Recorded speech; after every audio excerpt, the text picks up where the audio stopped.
সবাইকে জানাই স্বাগত আহারে বাঙালি বাহারে বিদেশির কিচেনে। আমি এখানে 300 গ্রাম চিকেন নিয়েছি। এর মধ্যে অ্যাড করছি আদা, রসুন, পেঁয়াজ এবং কাঁচা লঙ্কা বাটা। এরপর অ্যাড করছি 2 চামচ টক দই।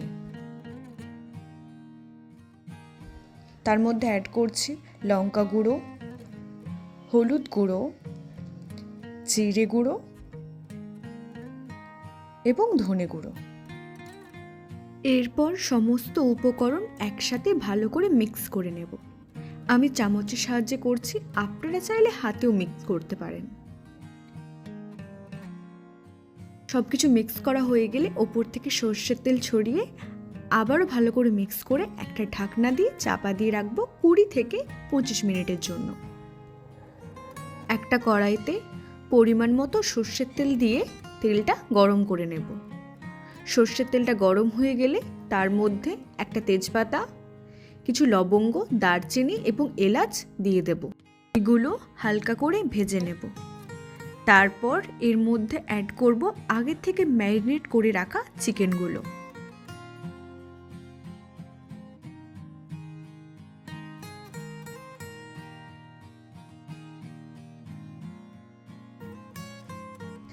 দেন চিকেনটাকে অল্প আঁচে কষতে থাকবো। এর মধ্যে অ্যাড করছি কাশ্মীরি রেড চিলি পাউডার এবং অল্প একটু গরম মশলা।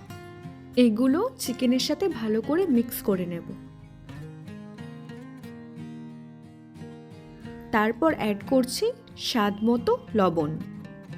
লবণটাও চিকেনের সাথে ভালো করে মিক্স করে নিয়ে নাড়তে থাকবো যতক্ষণ না চিকেন থেকে তেল বেরিয়ে আসছে।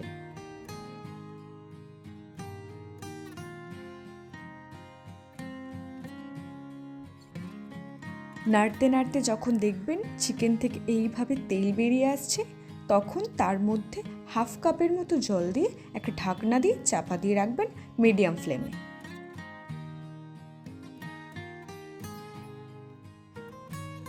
কিছুক্ষণ পর ঢাকনা খুলে দেখবেন চিকেনটা একদম রেডি হয়ে গিয়েছে।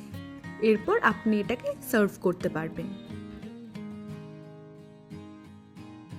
নমস্কার, ভালো থাকবেন, সুস্থ থাকবেন।